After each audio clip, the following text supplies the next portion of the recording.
एक रौबदार आवाज उसके कानों में टकराई। वहीं रुक जाइए। अद्विक ने सामने देखा तो एक अधेड़ उम्र के व्यक्ति, जिनकी उम्र कुछ 75 साल होगी, पर चेहरे पर गजब का नूर था। ये आवाज अद्विक के दादाजी की थी। इनसे वह बहुत प्यार करता और यह भी अद्विक से बहुत प्यार करते हैं, पर एक दूसरे को कभी दिखाते नहीं हैं। हमेशा इनकी किसी न किसी बात को लेकर बहस हो ही जाती है, क्योंकि दोनों की सोच नहीं मिलती। यहाँ अद्विक अपने गुस्से की वजह से कभी कभी चीजों को समझ नहीं पाते, वहीं दादाजी हर फैसला सोच समझ कर और सबकी भलाई देख कर लेते हैं। उन्हें देख सकती और सेरा हैरानी से उन्हें देखने लगे।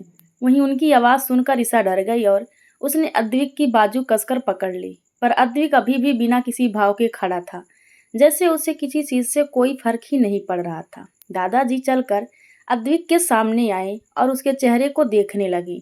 वहीं अद्विक भी बिना डरे बिना किसी भाव के उन्हें देख रहा था। तभी दादाजी की नजर अद्विक का हाथ थामे खड़ी ईसा पर पड़ी, तो वो बोले, यहाँ तक हमें पता है आपको लड़कियों का आपके आसपास भी होना मंजूर नहीं, तो फिर यह लड़की कौन है आपके साथ? उनकी बात सुनकर अद्विक बिना किसी भाव के बोला, बीबी है मेरी। अद्विक की बात सुनकर दादाजी हैरान हो गए और साथ ही अद्विक का परिवार भी, जो किसी वजह से अमेरिका गया हुआ था और अगले हफ्ते सब वापस आने वाले थे, पर वो लोग आज ही वापस आ गए थे। जिसकी अद्विक को खबर थी या नहीं यह तो वही जाने। दादाजी ने अद्विक की बात सुनी और बोले, अद्विक, शायद आपको याद होगा कि आपका एक परिवार भी है। आपने हमें अपनी शादी में बुलाना तो दूर, यहाँ तक कि नहीं बताया कि आप शादी कर रहे हैं। दादाजी की बात सुनकर अद्विक कुछ बोलता, उससे पहले ही पीछे से मिस्टर जयराज जी, अद्विक के पिता की आवाज आई। इसने आज तक किसी भी बात मानी है जो आज मानता? इसे तो बस हर बार अपनी मर्जी करनी होती है। अद्विक बोला, मर्जी की बात आप ना ही करें तो बेहतर होगा मिस्टर कपूर, क्योंकि सबसे ज्यादा मनमर्जी तो आपने ही की है। और रही बात मेरी शादी करने की, तो वो मेरा पर्सनल मैटर है कि मुझे किससे और कब शादी करनी चाहिए थी। उसकी बात सुनकर दादाजी बोले, पर तुम्हें एक बार अपने परिवार से बात करनी चाहिए थी अद्विक। यह बात उन्होंने थोड़ी तेज आवाज में कही, जिससे ईसा डर गई और अद्विक की बाजू को और मजबूती से पकड़ लिया। अद्विक ने जब उसे ऐसे घबराते देखा तो अद्विक दादाजी की तरफ देखकर बोला, आप मेरी बीवी को डरा रहे हैं। यह बोल उसने ईसा को अपने सीने से लगा लिया। ईसा ने भी अपना चेहरा उसके सीने में छुपा लिया। वहीं अद्विक के घर वाले सब अद्विक के ऐसे व्यवहार से हैरान थे, क्योंकि अद्विक कभी भी किसी के साथ इतना सॉफ्ट नहीं था, पर उसे ईसा की इतनी परवाह करता देख घर वाले हैरान हो गए। अद्विक की बात सुनकर दादाजी ने ईसा की तरफ देखा और शांत हो गए। उन्होंने अद्विक की चाची अलका जी को आवाज लगाई और बोले, अलका बहू, आरती की थाल ले आइए, बहू का स्वागत करने के लिए। जी पापा। उनकी बात सुनकर सब खुश हो गए, पर अद्विक अभी भी बिना किसी भाव के ईसा को अपने सीने से लगाए खड़ा था। अलका जी आरती की थाल लेकर आई तो अद्विक ने ईसा को खुद से अलग किया और उसका हाथ पकड़कर खड़ा हो गया। ईसा अपना चेहरा झुकाए नीचे देख रही थी। उसे सबसे बहुत डर लग रहा था। उसे इस तरह डरता देख अलका जी ने अद्विक की तरफ देखकर इशारा किया तो अद्विक ने ईसा की तरफ देखा और उसका चेहरा अपने हाथों में भर ऊपर कर बोला, सोना, शांत हो जाइए, घबराइए मत, मैं हूं ना आपके साथ। फिर उसने अलका जी की तरफ इशारा किया और बोला, यह मेरी छोटी माँ है, यह जैसे मुझे प्यार करती हैं वैसे ही आपको भी करेंगी। अद्विक की बात सुनकर ईसा ने अलका जी की तरफ देखा तो अलका जी उसका गाल प्यार से छू कर बोली, सिर्फ अद्विक की क्यों, मैं तो आपकी भी छोटी माँ हूँ और मेरी प्यारी सी बेटी। तो अब शांति से खड़े हो जाओ और मुझे मेरी बेटी का स्वागत करने दो। उनकी बात सुनकर सब मुस्कुरा दिए। अद्विक ईसा को देख रहा था, जो एकटक अलका जी को देख रही थी। सब लोग ईसा को देख रहे थे, जो बहुत ही प्यारी और मासूम लग रही थी। अलका जी ने दोनों की आरती की और तिलक लगाया। फिर उन्होंने एक सर्वेंट से बोल चावल का कलश लाने को कहा। सर्वेंट ने उन्हें चावल का कलश लाकर दिया तो उन्होंने उस कलश को घर की चौखट पर रखा और ईसा को अपने दाहिने पैर से उस कलश को धीरे से अंदर की तरफ गिराने के कहा। ईसा ने वैसा ही किया। फिर उन्होंने एक आलते की बड़ी सी थाल ईसा के पाँवों के पास रखी। ईसा उस आलते की थाल में पाँव रख अंदर की तरफ बढ़ गई। उसके पीछे उसके पाँवों की साप बहुत ही अच्छी लग रही थी। अद्विक उसके साथ ही था, उसने अभी भी ईसा का हाथ पकड़ रखा था। उसके बाद सब लोग लिविंग एरिया में आ गए। दादाजी वहां रखे सोफे पर बैठे और अद्विक को देखकर बोले, अब आप इतनी जल्दी शादी करने की वजह बताएंगे?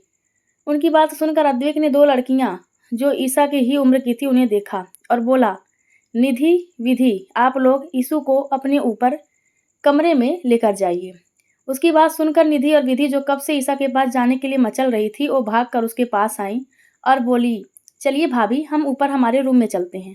उसकी बात सुनकर ईसा ने अद्विक की तरफ देखा तो अद्विक उसके गाल को प्यार से सहलाकर बोला, यह दोनों मेरी बहनें हैं, छोटी माँ की बेटियां। यह निधि है और यह विधि। आप इनके साथ जाइए, मैं थोड़ी देर में आता हूँ। ईसा ने हाँ में गर्दन हिलाई और उन दोनों के साथ ऊपर की तरफ बढ़ गई। सब लोग यह चीज नोटिस कर रहे थे कि ईसा सबको देखकर डर रही है।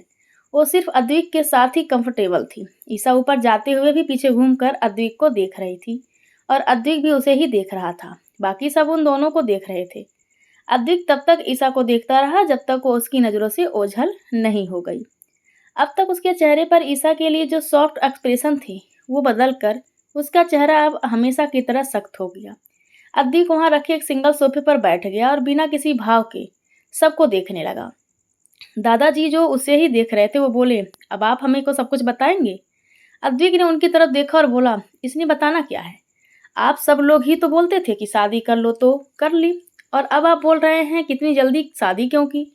उसकी बात सुनकर दादाजी बोले, हाँ हम चाहते थे कि आप शादी कर लें, पर ऐसे नहीं।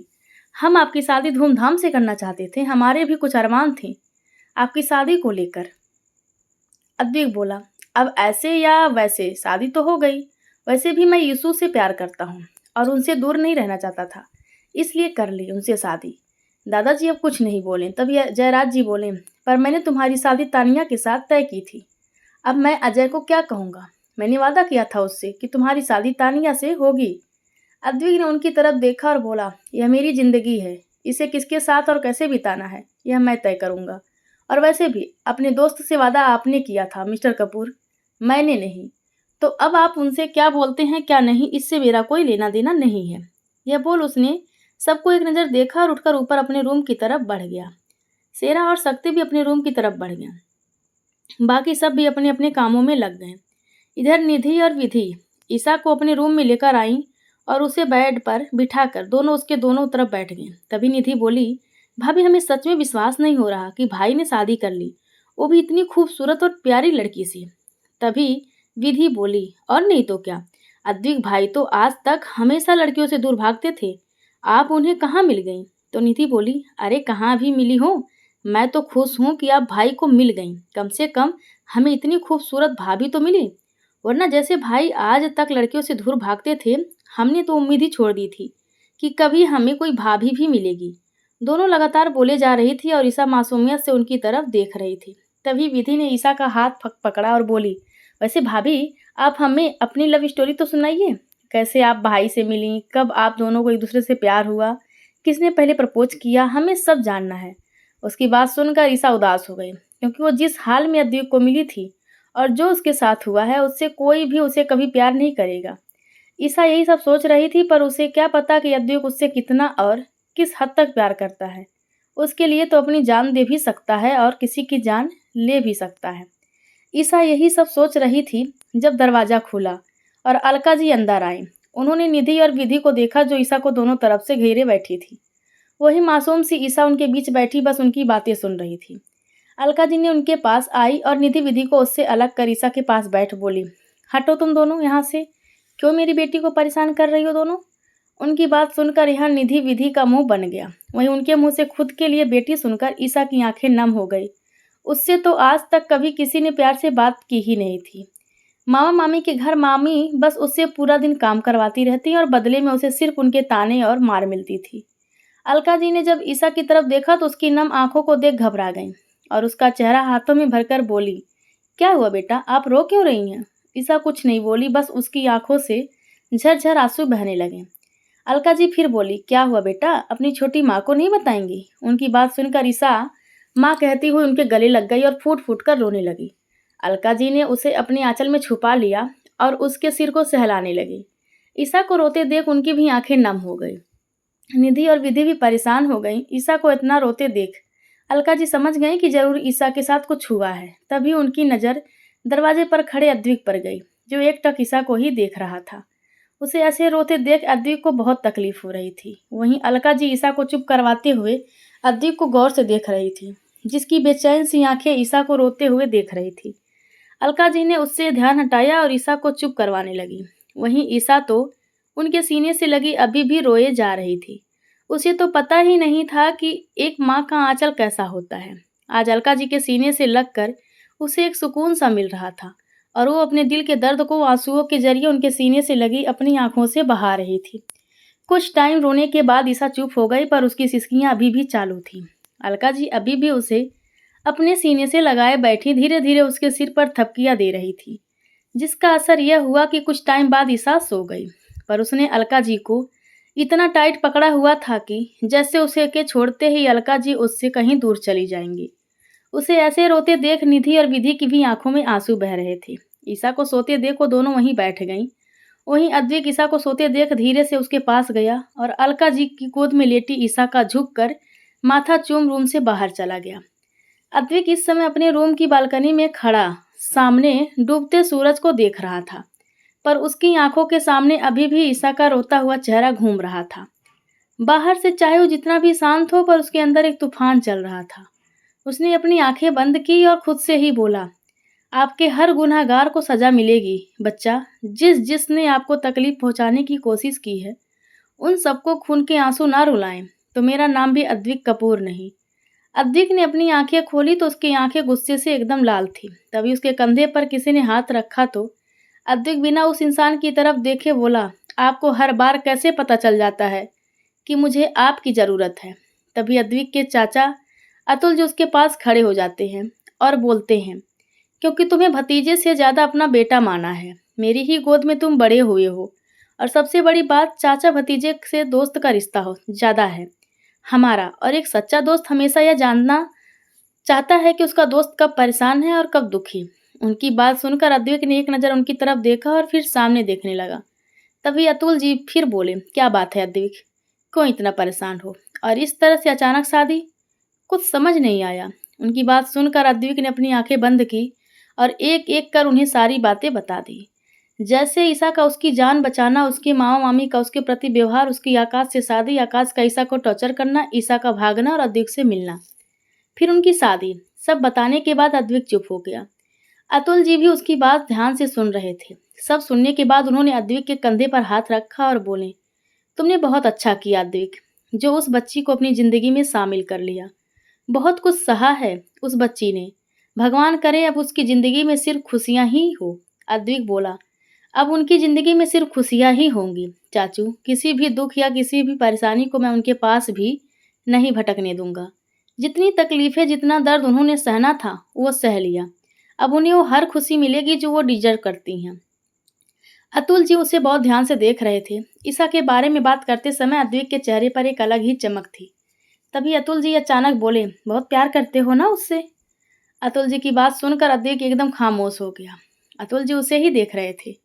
कुछ देर खामोश रहने के बाद उसने अतुल जी की तरफ देखा और अद्वैत बोला, नहीं, मैं उनसे प्यार नहीं करता, क्योंकि प्यार होता है और ख़त्म हो जाता है चाचू।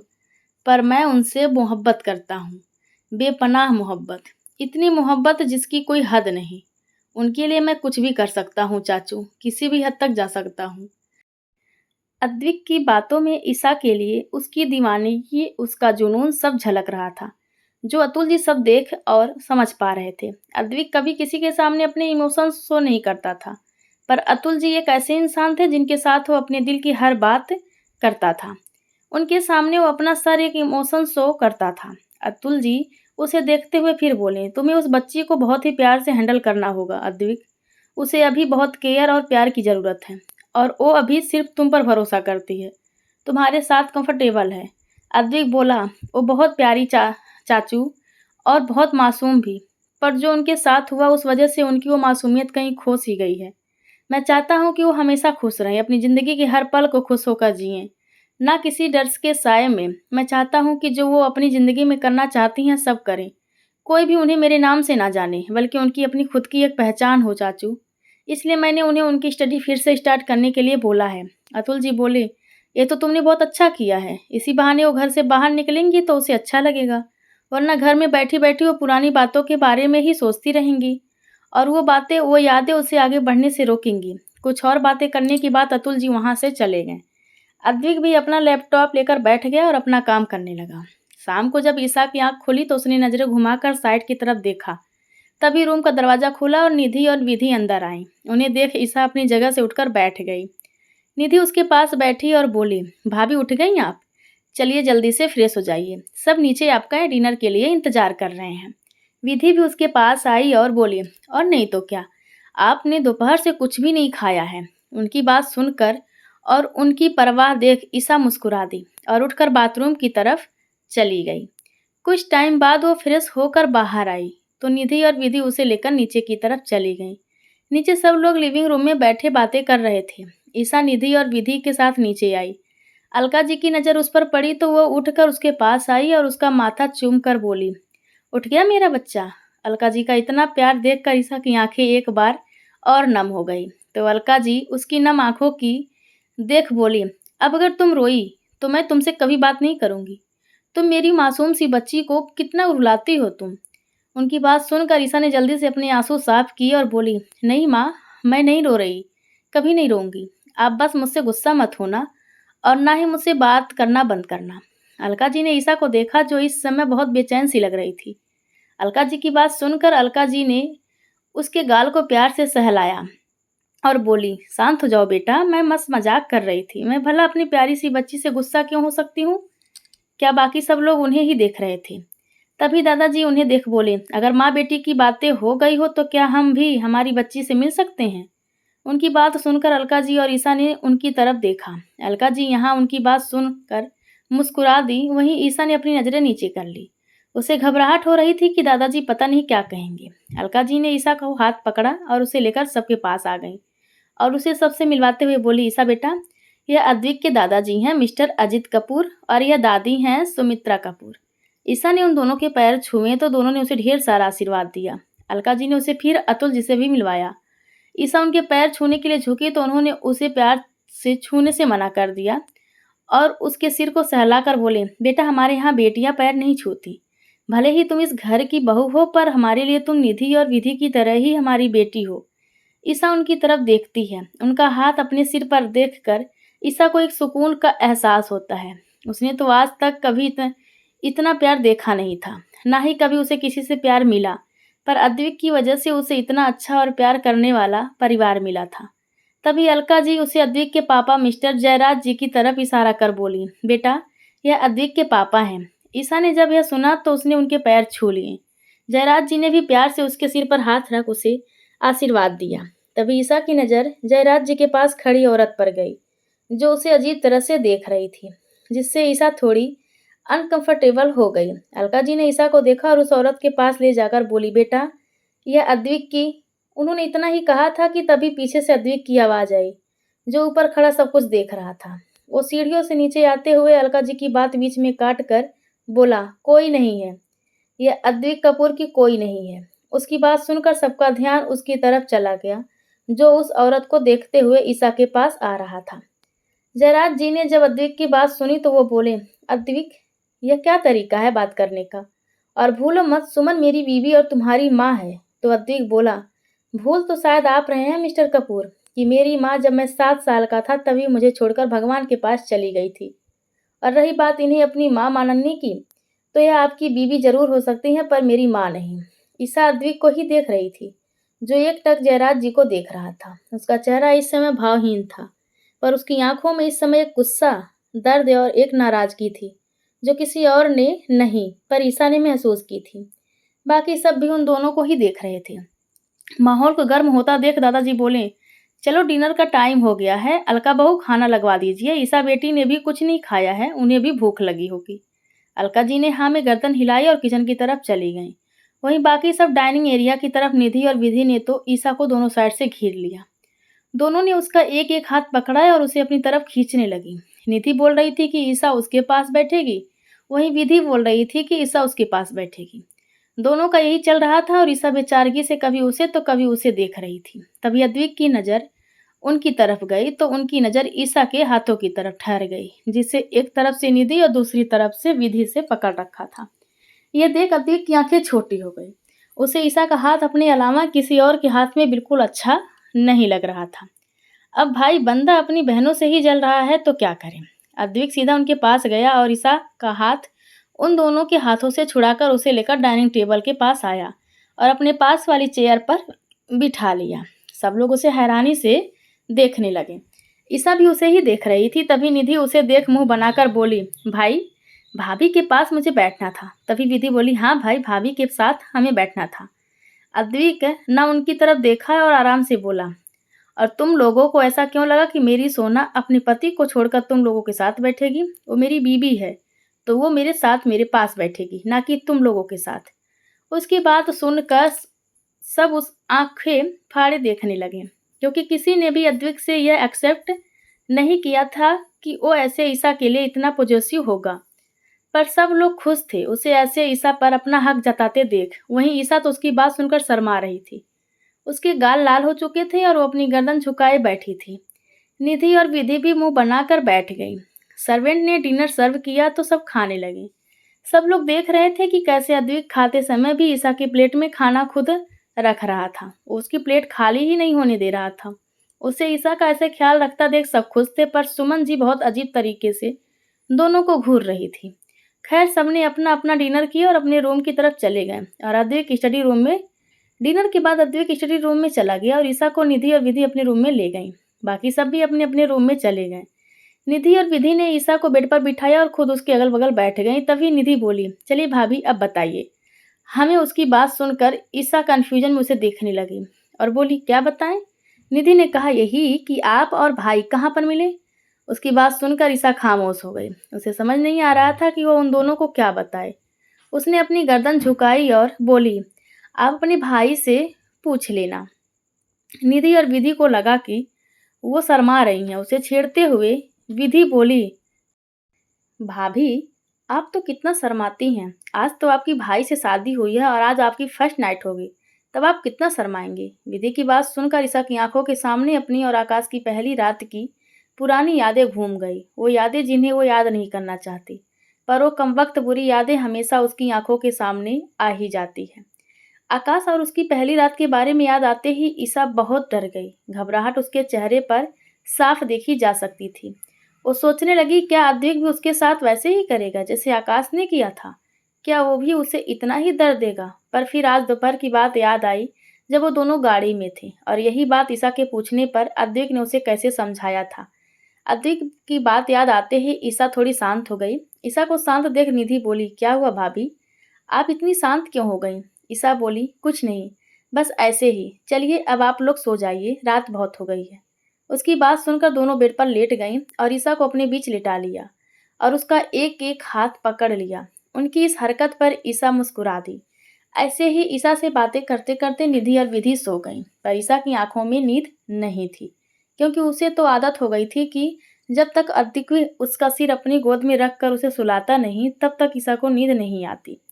ईसा बस सीलिंग को देखते हुए आज पूरे दिन जो हुआ सब सोच रही थी। उसकी और अद्विक की शादी, अलका जी और बाकी सबका उसके लिए प्यार, हर एक बात उसके दिमाग में चल रही थी। वहीं स्टडी रूम में काम करते करते अद्विक ने घड़ी की तरफ देखा तो 12 बज चुके थे। अद्विक ने जल्दी से अपना लैपटॉप बंद किया और खुद से ही बोला, यार मैंने ध्यान कैसे नहीं रखा, कितना टाइम हो गया।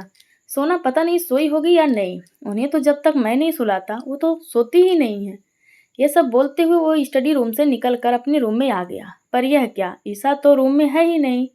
उसने पूरे रूम, बाथरूम, बालकनी सब जगह चेक किया, पर उसे ईसा नहीं मिली। वो खुद से ही बोला, सोना कहाँ चली गई? तभी उसे निधि और विधि का ख्याल आया और वो उन दोनों के रूम की तरफ बढ़ गया। उसने धीरे से जाकर दरवाजा खोला और अंदर चला गया। उसने देखा निधि और विधि दोनों बेड पर सो रही थी, पर ईसा वहां नहीं थी। ईसा को वहां ना देख अद्विक अब परेशान हो गया। तभी उसकी नजर बालकनी की तरफ गई। यहाँ का दरवाजा खुला हुआ था। अद्विक के कदम बालकनी की तरफ बढ़ गए। उसने देखा ईसा रेलिंग के पास खड़ी आसमान की तरफ देख रही थी। अद्विक जाकर उसके पास खड़ा हो गया और उसे देखने लगा। पर ईसा वो पता नहीं कौन सी सोच में गुम थी कि उसे अद्विक के आने का एहसास ही नहीं हुआ।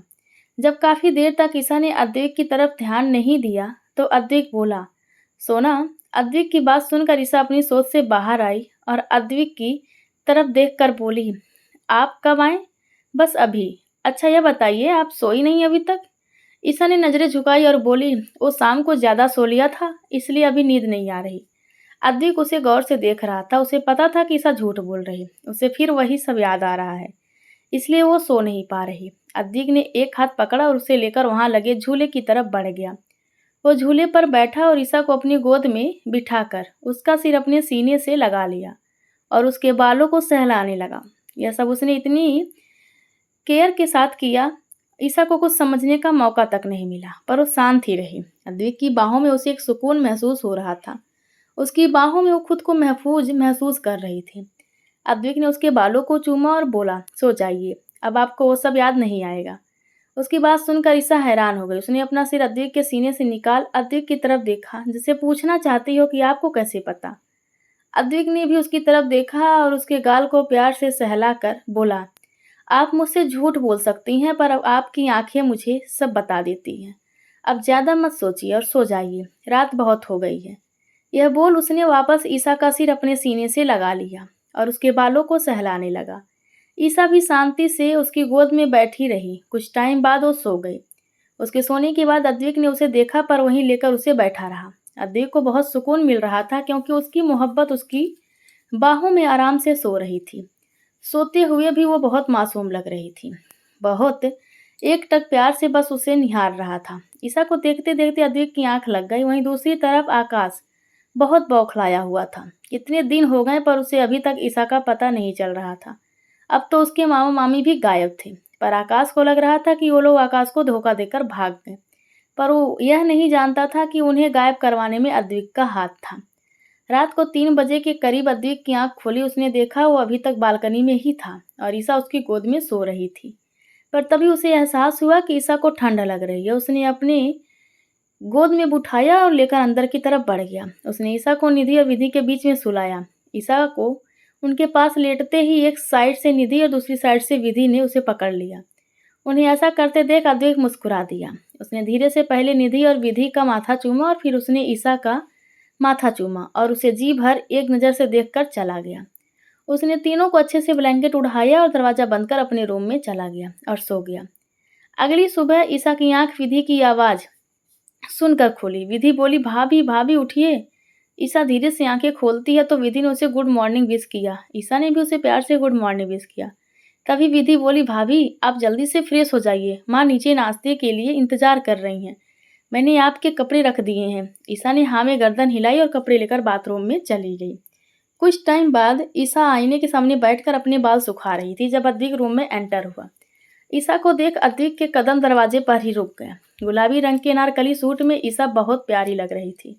गीले बाल जिनको एक साइड करो टॉवल से सुखा रही थी, जिस वजह से डीप नेक होने के कारण उसकी काफ़ी पीठ रिवील हो रही थी। आंखों में काजल और होठों पर हल्की पिंक लिपस्टिक, इसके बिना उसने कुछ भी मेकअप नहीं किया था। बस मांग में अद्विक के नाम का सिंदूर और गले में मंगलसूत्र था, पर फिर भी वो सादगी में बहुत खूबसूरत लग रही थी। अद्विक को पता ही नहीं चला कि कब उसके कदम ईसा की तरफ बढ़ गए। वो जाकर उसके पीछे खड़ा हो गया। ईसा का ध्यान जब आईने में से अपने पीछे खड़े अद्विक पर गया तो उसकी तरफ घूम गई और बोली, आप यहाँ? उसकी आवाज़ सुनकर अद्विक होश में आया, जो अब तक ईसा को देखने में गुम था। ईसा को अपनी तरफ देखता पाकर अद्विक बोला, हाँ, वो आपको देखने आया था। आप तैयार हो गई? हाँ, बस 2 मिनट। यह बोल ईसा वापस अब आईने की तरफ घूमी। उसने अपने बालों को एक क्लच से बांधा और अद्विक की तरफ घूमकर बोली, चलिए। अद्विक ने देखा उसके बाल अभी भी गीले हैं, जिनमें से पानी की बूंदें अभी भी टपक रही है। अद्विक ने उसको कंधे से पकड़कर वापस ड्रेसिंग टेबल पर बिठाया और ड्राई से उसके बालों को सुखाने लगा। ईसा ने उसे आईने में से देखा और बोली, आप क्या कर रहे हैं? तो अद्विक बोला, तुम्हारे बाल सुखा रहा हूँ सोना, क्योंकि अगर ऐसे गीले बाल ज़्यादा देर तक रखोगी तो बीमार हो जाओगी। अद्विक ने उसके बाल सुखाए और फिर कंघी लेकर धीरे धीरे उन्हें सुलझाने लगा। अद्विक ने अच्छे से उसके बाल बनाए और उसे देखकर बोला, हो गया? तभी उसने देखा कि ईसा एकटक बस उसे ही देख रही है। अद्विक ने उसे ऐसे खुद की तरफ देखते देखा तो बोला, क्या हुआ सोना, ऐसे क्यों देख रही हो? ईसा ने कुछ नहीं कहा, बस नाम में गर्दन हिलाकर नजरें झुका ली। अद्विक ने आगे कुछ नहीं कहा और उसका हाथ पकड़कर उसे उठाया और लेकर रूम से बाहर नीचे की तरफ बढ़ गया।